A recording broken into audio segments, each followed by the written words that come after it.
દર્શક મિત્રો નમસ્કાર। આજે પૂર્વ પ્રમુખ અમરેલી નગરપાલિકા પૂર્વ પ્રમુખ જયંતિભાઈ રાણવા સાહેબ આજે અમારી મુલાકાતે આવ્યા છે। તો પ્રથમ તો અમારા દર્શક મિત્રોને આપની ઓળખ અને આપ જ્યારે 2022માં પ્રમુખ હતા ત્યારે આપની જે કામગીરી હતી એ પણ જણાવશો। પ્રથમ તો અમરેલીની અંદર રોડ રસ્તા સાવ ખલાસ થઈ ગયા હતા, ત્યારે ગ્રાન્ટ લઈ આવી અને રસ્તાઓ શહેરની અંદર બનાવવામાં આવ્યા। ત્યારબાદ અમરેલી નગરપાલિકા બિલ્ડિંગ ન હોવાથી ગમે ત્યાં બેસતા ગાંધી બાગમાં અને એ બિલ્ડિંગ પણ મેં બનાવી ગ્રાન્ટ લઈ આવીને। બરાબર। અને ત્યાર પછી ગાંધી બાગને સ્વામિનારાયણ સંતોને અર્પણ કર્યું અને એનો વિકાસ કર્યો। બરાબર। ગાંધી બાગને ધમધમતો કર્યો અને બહારપરાની અંદર સફાઈ કામદારોને સમાજની વાડી બનાવી આપી। આવા અનેક કાર્ય મેં મારા હસ્તક કરવામાં આવ્યા અને ત્યારે પાણીની બહુ તંગી હોવાથી રોજના આત્રે આપવામાં આવતું, એની વ્યવસ્થા પણ કરી। બરાબર। પછી બાબા આંબેડકર સાહેબનું આપણે મને કંઈ સ્ટેચ્યુ મુકાયું હોય કે કંઈ સમાજની કંઈ કામગીરી કરી હોય તો એ અમારા દર્શક મિત્રોને જણાવશો। મેં ડૉક્ટર બાબા સાહેબ આંબેડકરનું સ્ટેચ્યુ બહારપરામાં મુકાવેલ છે અને તેની પણ દર આંબેડકર જયંતિએ ત્યાં વિધિ થાય છે। બિલકુલ। બે તો જયંતિભાઈ, આપની જે જીવનગાથા છે, આપનો જે સંઘર્ષ ગાથા છે, તો પ્રમુખ બનવા માટે આપને લોકોએ એમ કે પસંદગી કરવામાં આવી અને નગરપાલિકામાં આપ કઈ રીતે પ્રવેશ કર્યો અને તમે લોકોની જે મનોને કામગીરી જે 2022થી આપ હતા અને 2-3 વર્ષ કે જે આપને એક અમરેલીની જનતાને કંઈક આપવાનો મોકો મળ્યો, તો આપની જે સંઘર્ષ ગાથા છે, આપની શરૂઆત ક્યાંથી શરૂઆત થઈ હતી અને આપ મનોને દિવસે ને દિવસે ક્યાંક ને ક્યાંક નવું કંઈક આપણે કરવું છે, ગામમાં ક્યાંક મનોન ગાંધીબાગને આપણે જળહળતો કર્યો કે પછી મનોન રોડ રસ્તાની પ્રોબ્લેમ હતી એ કરી, પછી નવી નગરપાલિકાની સ્થાપના કરી અને ઝુંબેશ કરી અને એ પૂર્ણ કરી, તો એ વિશે અમારા દર્શક મિત્રોને જણાવશો। મુખ્ય તો તમારી સંઘર્ષ ગાથા જણાવશો। પ્રથમ તો હું મારા રહેણાંક વિસ્તાર મૂકી અને ચિત્તલ રોડ ઉપર સર્વોદય વિસ્તારમાંથી 2 નંબર ઉપરથી ચૂંટાણો હું અને ત્યારબાદ પ્રમુખની વરણીમાં અનુસૂચિત જાતિના પ્રમુખ તરીકેની મારી વરણી થઈ અને ત્યાર પછી જે હાલની પરિસ્થિતિ અમરેલીની ખરાબ હતી તેને મેં સુધારેલી અને ત્યાર પછી બિલ્ડિંગ નવું બનાવી અને ત્યાં નગરપાલિકાનું સ્થાપના કરી અને અવારનવાર કોઈપણના રોજના કાર્યક્રમમાં રોજ રેગ્યુલર પ્રમુખ તરીકે હાજરી આપી અને લોકોના પ્રશ્નોના સોલ્વ કર્યા। બરાબર। અત્યારે મને આપની ઉંમર કેટલી થઈ અને આપની તબિયત નાદુરસ્ત હોવાને છતાંય પણ એ મુલાકાત માટે આવ્યા, અત્યારે એમ કે ખૂબ સારું છે, તો મને લોકો તમને શું કહે છે અત્યારે કે ભાઈ અત્યારે આ કામની જરૂરિયાત છે, અમરેલીમાં આ કામની જરૂરિયાત છે, તો હાલના નગરપાલિકાની બોડીને શું સૂચન આપશો કે ખરેખર આ વસ્તુમાં વધારે ધ્યાન આપવું જોઈએ, ન આપવું જોઈએ, આપનું શું કહેવું છે?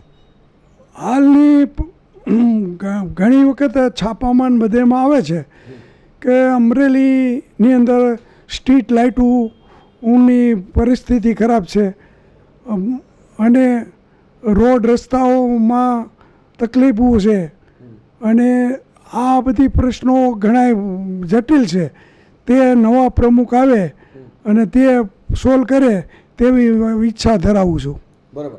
પછી સરકારી શાળાઓ જે અમરેલી નગરપાલિકા દ્વારા ચાલી રહી છે, તો એમાં મને આપનું શું સૂચન છે કે એજ્યુકેશનમાં વધારે ધ્યાન આપવું જોઈએ, પછી નાના એમ કે ગરીબ માણસના દીકરાઓ ભણી શકે, બધા પણ ભણી શકે, એ માટેની સરકારશ્રીની શું રજૂઆત છે અને આપની નગરપાલિકા એક વડીલ તરીકે, એક જૂના પૂર્વ પ્રમુખ તરીકે શું કહેશો?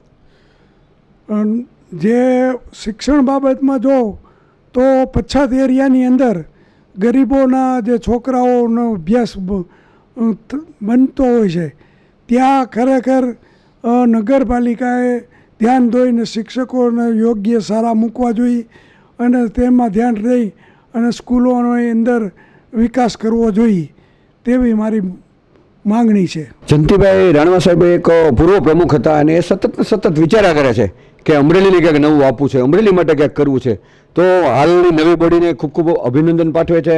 તો એમના મુખેથી આપણે સાંભળીએ, નવી બોડીને શું સૂચન આપશો અને શું આપ આશા છે કે અમરેલી જનતા અને અમરેલીનું નામ ગુજરાતભરમાં થાય એવી શું આપની આશા અપેક્ષા છે? અમરેલીની અંદર હાલના આપણા ધારાસભ્ય અને મંત્રી શ્રી કૌશિકભાઈ વેકરિયા અમરેલી શહેરની વિકાસની એક આગળ આવવા માટે રસ્તો કરી રહ્યા છે. તેમાં બનેલા નવા પ્રમુખ અને કારોબારી ચેરમેનો અને બધા અન્ય ધ્યાન દઈ અને સમાજનો અને અમરેલીનો વિકાસ થાય તેવી અપેક્ષા હું ધરાવું છું. બિલકુલ. ખાસ કરીને આપકા એમનું નવું સૂચન હોય એક વડીલ તરીકે કે આ વસ્તુ ઘટે છે, આ વસ્તુમાં ખૂબ ધ્યાન દેવા જેવું છે. આવતા ચોમાસાની શું તડામાર તૈયારી કરવી જોઈએ, લોકોને હાલ ગરમી ચાલી રહી છે તો શું કરવું જોઈએ, શું આપ એક વડીલ તરીકે અને એક પૂર્વ પ્રમુખ તરીકે અમરેલીની જનતાને કહેશો? અમરેલીની અંદર હાલમાં આ ઉનાળાની અંદર પરિસ્થિતિ બહુ ખરાબ છે. લોકો બહાર નીકળી શકતા નથી. તેઓ આમાં પરબ બનાવવા જોઈએ અને રસ્તા ઉપર પેશાબ પાણી માટેના જે શૌચાલયો છે જે તે યોગ્ય અને સારા બનવા જોઈએ અને સુવિધાઓ ઊભી થવી જોઈએ. તે મારી ઈચ્છા અને માંગણી છે. બિલકુલ. વિશેષમાં આપ કંઈ કહેવા માગતા હોય કે કંઈ નવું આપ આવતા તમારા સમાજ માટે કંઈ કરવા માગતા હોય કે કંઈ આવતા દિવસોમાં કંઈ નવીનતા હોય તો એ જણાવી શકો છો?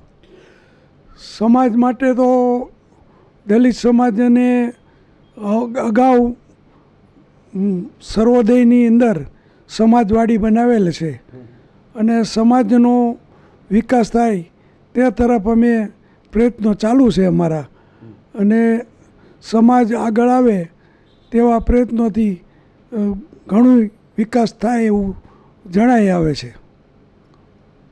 દર્શક મિત્રો, માનનીય શ્રી જયંતિભાઈ રાણવા સાહેબ પૂર્વ પ્રમુખ એટલે કે 2022થી શરૂ કામગીરી કરી રહ્યા હતા ત્યારે એક એમણે એના હસ્તક નવી નગરપાલિકાનું બિલ્ડિંગનું નિર્માણ થયું.